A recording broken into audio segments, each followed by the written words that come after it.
하겠습니다. 먼저 4장 32절에서 37절까지 사도행전 4장 32절에서 37절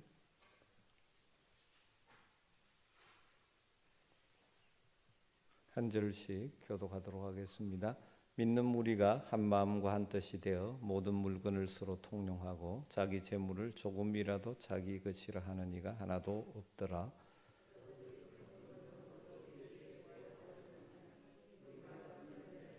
그 중에 가난한 사람이 없으니 이는 밭과 집이 있는 자는 팔아 그 판 것의 값을 가져다가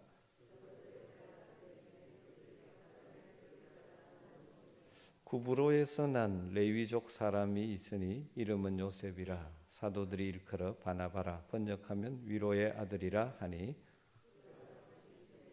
그 값을 가지고 사도들의 발 앞에 두니라. 아멘. 넘어가서 사도행전 9장 26절 27절 28절을 보도록 하겠습니다. 사도행전 9장 26절에서 28절 말씀 우리 같이 한 목소리를 읽습니다. 사울이 예루살렘에 가서 제자들을 사귀고자 하나 다 두려워하여 그가 죄자됨을 믿지 아니하니 바나바가 데리고 사도들에게 가서 그가 길에서 어떻게 주를 보았는지와 주께서 그에게 말씀하신 일과 다메섹에서 그가 어떻게 예수의 이름으로 담대히 말하였는지를 전하니라. 사울이 제자들과 함께 있어 예루살렘에 출입하니. 한 곳만 더 읽겠습니다. 11장 25절 26절 11장 25절 26절 같이 읽습니다. 바나바가 사울을 찾으러 다소에 가서 만남에 안디옥에 데리고 와서 둘이 교회에 1년간 모여 있어 큰 무리를 가르쳤고 제자들이 안디옥에서 비로소 그리스도인이라 일컬음을 받게 되었더라. 아멘. 우리는 지금 생명의 공동체를 세우는 40일 캠페인 우리가 교회입니다. 4주차를 맞이하고 있습니다. 새벽을 늘 깨우시다 보니까 수요일 저녁까지 나오시는데 좀 많이 피곤하시죠. 그러나 오늘도 우리에게 주시는 말씀에 위로와 은혜가 있기를 주의 이름으로 축복합니다. 4주는 우리 모두가 하나님의 은혜로 치유받은 치유자가 되기를 원하시는 하나님의 뜻을 계속해서 살피고 있습니다. 이번 주간 보내면서 저의 마음에 떠오르는 성경의 인물이 있습니다. 오늘 본문에 나오는 바나바입니다. 어쩌면 이 시대의 교회와 사회에 바나바와 같은 사람들이 더 많이 필요한 것 같습니다.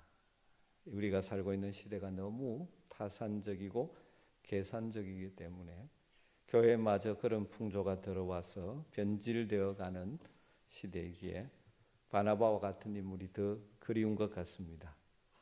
또 우리가 살고 있는 이 시대가 눈에 보이는 외형적인 업적만을 추구하는 시대가 되다 보니 반대로 인간성은 짓밟히고 인간을 단지 목적을 위한 수단으로 전락시키는 일들이 많은 이 시대.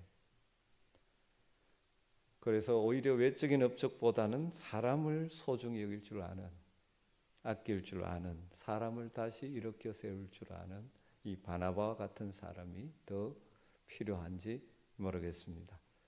오늘 세 곳의 본문을 읽었습니다.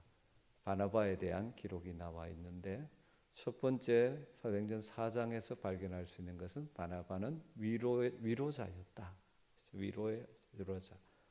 36절에 바나바를 이렇게 소개하죠. 구브로에서 난 키프로에서에 난 레위족 사람이 있으니 그 이름은 요셉이라. 사도들이 일컬어 바나바라 하니 번역하면 위로의 아들이라 그런 것입니다. 원래 이름은 요셉이었습니다. 그런데 사도들이 그에게 별칭을 하나 붙여줬습니다. 바나바라고. 그런데 그것이 너무 유명하다 보니 우리는 이 사람을 요셉이라고 부르지 않고 다 바나바라고 부르고 있습니다. 바나바의 이름의 뜻은 위로의 아들이라는 뜻이죠. 다른 말로 하면 다른 성도들을 위로하고 격려하는 일에 최고였다. 그런 의미일 것 같습니다. 구체적으로 그가 어떤 일로 인해서 이 별명을 얻게 되었는지는 모르지만 참으로 영광스러운 별명을 얻었다고 할 수 있을 것입니다. 사도행전에 보면 이 바나바가 행했던 위로와 격려의 삶으로 인해서 초대 예루살렘 교회, 그리고 안디옥 교회, 그리고 세계 복음화를 위한 선교사에게 이 굉장히 중요한 역할을 바나바가 감당했음을 우리가 알게 되어지죠. 저는 우리 아멘교회 모든 성도들이 이 위로의 아들들 바나바가 되었으면 참 좋겠습니다. 우리는 지금 너무나 비판과 정죄가 난무한 시대를 살고 있습니다. 서로 비판의 화살을 막 날리고 있죠. 어떻게 보면 따뜻하게 위로하고 감사주고 격려해주는 사람들이 점점 적은 세상을 살아가는 우리가 아닌지 모르겠습니다. 그러다 보니까 이 사회가 각박하죠. 전에는 다 좀 부족해도 봐주고 또 이해해주고 그랬다면 요즘은 그렇지 못합니다. 이런 각박한 세상을 살아가는 우리에게 서로에게 위로자가 되어준다면 얼마나 좋을까요? 때로는 정죄의 화살을 맞고 아파하는 자들을 찾아가서 치료해주는 그런 성도들이 있다면 얼마나 좋을까요? 하나님은 오늘 이 시대에 바나바와 같은 다른 사람을 위로하고 세워주는 사람을 찾고 계시는 것 같습니다. 여러분, 우리가 그런 자들이 되기를 원하고 우리 아멘교회 이런 바나바와 같은 위로자가 많게 되기를 기도하면 좋겠습니다. 물론 우리가 타고난 기질과 성격이 뭘까요? 바나바, 위로자로서의 바나바의 삶의 구체적인 모습은 어떻게 나타나고 있습니까? 먼저 4장에서는 바나바는 자기의 필요보다는 다른 사람들의 필요를 먼저 생각하는 자였다는 것입니다. 우리가 좋은 바나바가 되기를 원한다면, 위로자가 되기를 원한다면 자기의 필요보다 다른 사람의 필요를 먼저 생각할 줄 알아야 하는 것이죠. 37절에 보면 그가 밭이 있음에 팔아 값을 가지고 사도들의 발 앞에 두니라 그렇게 말합니다. 초대 예루살렘 교회는 경제적으로 넉넉한 교회가 아닙니다. 그런데도 우리 새로운 번역에는 개역개혁에는 가난한 사람이 없다 이렇게 표현했지만 옛날 개역성경에는 핍절함이 없다 그렇게 번역했습니다. 가난한 사람들이 모였는데 부족함이 없는 공동체가 되었다는 것이죠. 왜 그럴 수 있었습니까? 성도들이 서로의 필요를 따라 자신의 것들을 내어놓았기 때문이죠. 예루살렘 교회에 있는 성도들 가운데 많은 분들이 좀 풍부하게 있는 분들은 가난한 자들을 위해서 자신의 것들을 내어놓아 헌금함으로 요즘식으로 하는 구제 헌금을 함으로 모든 공동체가 핍절함이 없는 공동체가 되었다. 그렇게 기록하고 있습니다. 그런데 그 무명의 성도들 가운데 굳이 이름을 밝혀놓은 한 사람이 바로 이 바나바죠. 다른 모든 성도들도 이 일에 동참했지만 바나바가 대표적이고 가장 성실하고 모범이 되는 사람이었기 때문에 바나바의 이름은 굳이 밝히고 있는 것 같습니다. 예루살렘 교회가 성령의 역사로 굉장한 부흥을 맛보았습니다. 짧은 시간에 많은 성도들이 모여들었습니다. 그럼 교회가 외형적으로 성장한다고 문제가 없는 것 아니죠. 예루살렘 교회도 마찬가지였습니다. 많은 성도들이 한꺼번에 들어오다 보니 많은 필요와 문제들이 있었죠. 특별히 그 당시 예루살렘 교회에는 가난한 교회였고 가난한 사람들이 많았습니다. 거기다가 로마의 식민지하에 있기 때문에 그 속박 아래 수많은 세월을 눌려 지내왔기 때문에 가난하고 지친 사람들이 많았습니다. 그들이 복음을 듣고 하나님의 은혜를 깨닫고 교회 안에 모여서 함께 예배하게 된 것이죠. 그러다 보니 교회 안에 어려움들이 생기죠. 그래서 그런 가난한 자들을 위해서 교회가 무엇을 해주어야 하는가 고민할 수밖에 없었죠. 바나바는 교회 공동체의 필요를 보았습니다. 그래서 자기의 소유를 팔아 그것을 교회 앞에 내놓았다는 것입니다. 바나바라고 해서 왜 돈이 필요 없고 쓸 곳이 없었겠습니까? 가족도 있었을 것입니다. 누리고 싶은 마음도 있었을 것이고, 요즘으로 표현하면 취미 생활도 해야 되고 저축도 해야 되고 쓸 곳이 많았을 것입니다. 그런데 자기의 필요를 채우기 전에 다른 사람의 필요를 채우기를 원했었던 것이죠. 그래서 바나바라는 별명을 얻게 된 것이죠. 여러분, 위로자가 되고 다른 사람을 일으켜 세우는 하나님의 도구가 되려면 항상 다른 사람의 필요를 볼 줄 알아야 하게 될 때, 이 인간적인 계산으로 내 것을 주는 것이기 때문에 나는 가난하게 되고 없어질 것처럼 보이지만, 하나님의 경제 법칙은 결코 그렇지 않다는 것이죠. 하나님께서는 그렇게 잘 사용할 때 하나님께서는 하나님의 방법으로 다르게 채워 주시는 줄 믿습니다. 그래서 그렇게 성경 말씀하지 않습니까? 주라, 그리하면 너희에게 주실 것이요 후히 되어 넘치도록 주신다고 말씀합니다. 여러분, 우리 하나님 살아계시기에 자신의 것들을 주님의 뜻대로 잘 사용하는 청지기의 삶을 사는 자들을 그냥 두지 않으시죠. 그래서 잠언서 보면 과도하게 아껴도 가난하게 되는 수가 있고, 잘 사용하면 하나님 주시는 풍요를 오히려 누리게도 되는 것입니다. 여러분, 우리도 우리 주변에 특별히 하나님이 함께 믿음으로 살게 하신 성도들의 필요들을 보고 그것들을 놓고 기도하고 내가 할 수 있는 섬김을 감당하는 바나바와 같은 위로자들이 되시기를 주여 축원합니다. 여러분을 통하여 연약한 자들이 세워지고 하나님의 놀라운 은혜를 누리는 공동체가 될 것입니다.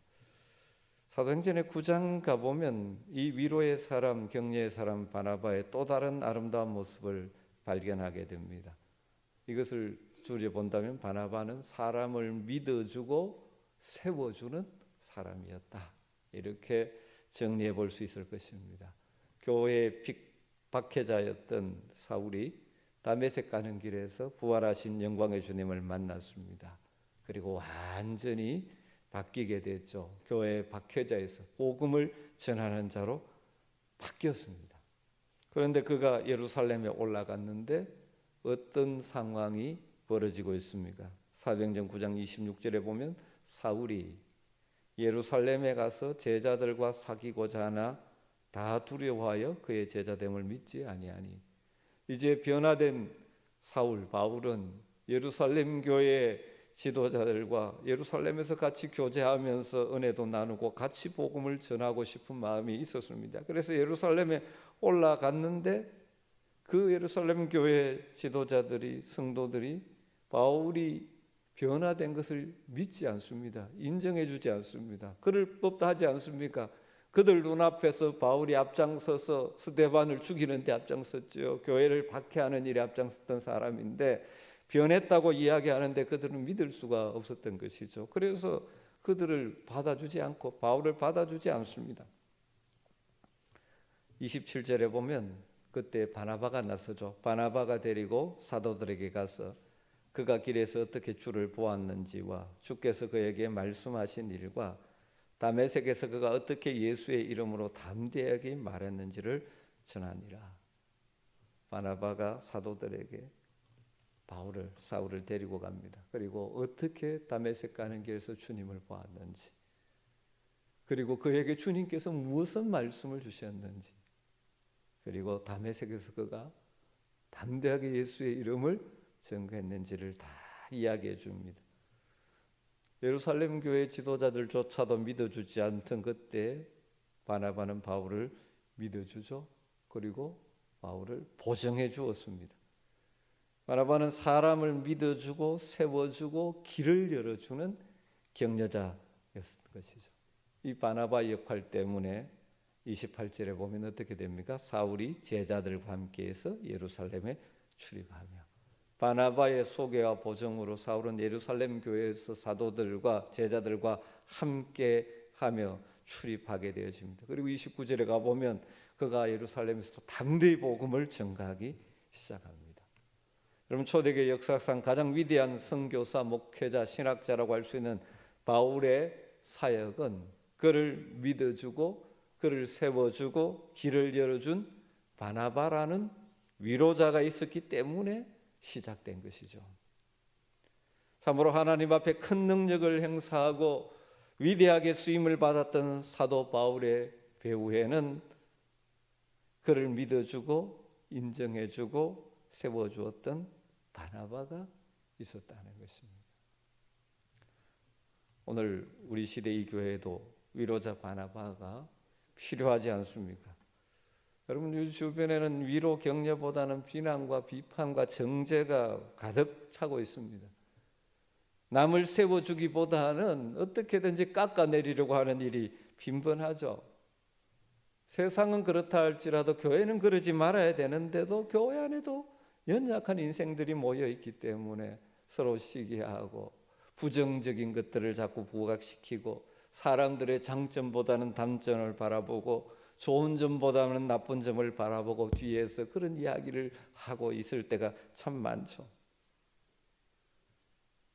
이런 우리의 모습을 이 바나바와 한번 비추어 볼 필요가 있지 않습니까? 그래서 교회 공동체의 새로운 가족을 정착시키는 것을 도와주는 사역을 흔히 바나바 사역이라고 그렇게 부르지 않습니까? 왜 그렇게 합니까? 바나바가 바울을 도와서 예루살렘 교회에 뿌리를 내리게 했고 그 결과 위대한 하나님의 사도로 사람으로 쓰임받는 길을 열었기 때문이죠. 여러분, 우리도 우리 주변의 사람들을 믿어주고 세워주고 격려함으로 그들이 또 다른 주님의 일꾼이 되게 만드는 바나바가 되었으면 좋겠습니다. 여러분 때문에 믿음의 뿌리를 내리고 신앙에 열심을 내는 사람들이 있죠. 여러분, 그런 사람들이 더 많아지는 것이 참 복이지 않겠습니까? 우리 교회 이런 성도들이 점점 많아졌으면 좋겠습니다. 서로를 믿어주고 세워주고 길을 열어주어지는 이 바나바와 같은 격려자들, 우리가 그렇게 되기를 소망하고 기도하고 주님의 지혜를 구했으면 좋겠습니다. 그럴 때 우리도 복이 되고 우리를 통하여 다른 사람도 복이 되는 은혜가 있게 될 것입니다. 마지막으로 사도행전 11장의 내용을 가지고 바나바를 한번 정리해 본다면, 바나바는 사람을 수단으로 보지 않고 목적으로 바라보는 자였다. 그렇게 정의해 볼 수 있을 것 같습니다. 사람을 수단으로 보지 않고 목적으로 보는 자. 스데반의 순교로 시작된 박해로 흩어졌던 성도들 가운데 일부가 수리아 안디옥에 이르러서 복음을 전하고 교회를 세우고 이방인들까지 교회로 들어오게 되는 놀라운 역사가 일어납니다. 그래서 예루살렘 교회에서 그들을 돌보게 하기 위해서 바나바를 파송했죠. 바나바의 성실한 목회로 안디옥 교회가 점점 부흥하고 든든히 서가게 됩니다. 그때 바나바는 다소의 고향에 있는 사도 바울을 찾아가서 사도 바울을 데리고 와서 함께 동역하기 시작합니다.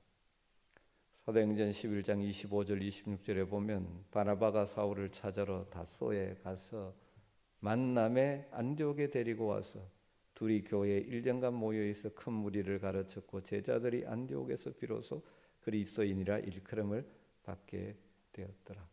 무슨 이유인지 사도 바울은 그때까지 물론 고향 다소에서 어떤 역할을 했겠지만 이 초대교회 역사에 이 복음을 위한 역사, 하나님께 부름을 받았지만 그런 사역을 두드러지게 하고 있지는 못했습니다. 바울이 놀라운 다메섹 도상에서 부활하신 주님을 만나고 회심을 체험하고 그리고 이방인의 사도라는 부르심을 받았지만 아직 그에게 본격적인 사역의 현장이 없었던 것이죠. 그때 바나바가 이 동력자를 찾는 것도 있지만 또한 동시에 자기 고향에 내려가 있는 사도 바울을 불러내어 하나님의 일에 쓰임받을 수 있는 기회를 제공한 것이라고 볼 수 있죠. 다른 사람들은 바울을 생각하고 있지 않지만 바나바는 바울이 하나님께 받은 소명을 생각했던 것 같습니다. 바울이 가진 은사와 열정을 생각했던 것 같습니다. 바울을 향하신 하나님의 목적과 계획을 생각하고 어떻게 하면 그 하나님의 계획을 이루는데 그를 통하여 이루어질 수 있도록 내가 도와줄 수 있을까 생각했던 것이죠. 여러분, 위로의 사람, 격려의 사람은 이 다른 사람을 볼 때 저 사람이 내게 얼마나 유익할까 그것을 먼저 생각하는 자가 아닙니다. 오히려 사람 볼 때 내가 저 사람을 어떻게 도와주면 하나님의 뜻이 이루어질까 이렇게 보는 것이죠.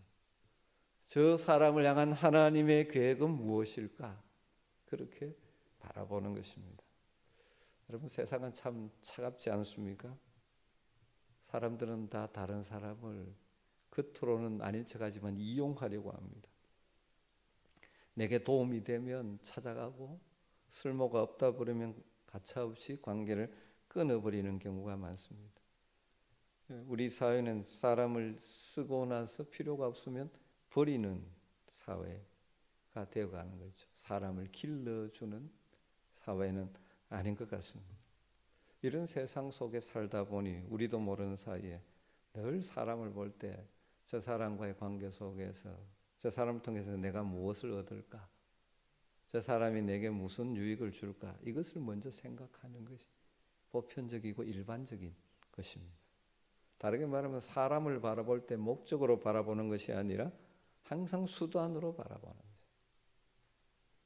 그래서 내게 필요하면 가까이 하고 내 자리에 위협이 되면 버리고 그런 일들이 일어나는 시대죠. 여러분, 그러나 하나님의 백성의 공동체는 세상의 가치관이 아닌 하늘의 가치관을 따라 움직여야 합니다. 하늘의 가족인 성도들 사이에는 서로 달라야 됩니다. 가족은 서로의 유익 때문에 가족이 되는 것 아니지 않습니까? 가족이기에 사랑하는 것입니다. 가족이기에 배려하는 것이죠. 그럼 서로를 바라보면서 하나님의 목적을 생각하고 그 사람의 은사를 생각하고 하나님의 계획을 생각하면서 그 사람의 길을 열어줄 줄 아는 바나바와 같은 사람들이 참 필요한 것이죠. 이런 위로자, 격려자가 필요한 것입니다. 특별히 여러분, 우리 교회에서 자라나는 다음 세대들, 청소년, 청년들을 볼 때마다 그런 관점으로 볼 수 있으면 좋겠습니다. 지금은 미숙하지만 우리가 믿어주고 격려해주고 힘을 돋아주고 길을 열어줄 때 앞으로 하나님 나라와 교회를 위하여 크게 쓰임받을 인재들이 나오게 될 것입니다. 우리의 믿음의 선배로서 우리 자라는 다음 세대를 위하여 늘 기도하고 지금은 아직까지 부족함이 많지만 믿어주고 하는 일을 격려해주고 칭찬해주고 길을 열어줄 때 그들을 통하여 하나님의 교회가 지속적으로 쓰임받게 될 줄로 믿습니다. 여러분, 그런데 사실 이것은 굉장히 아름답고 이상적이고 하나님이 기뻐하시는 삶이라는 것은 알지만 이렇게 사는 것이 실제로는 쉽지 않습니다.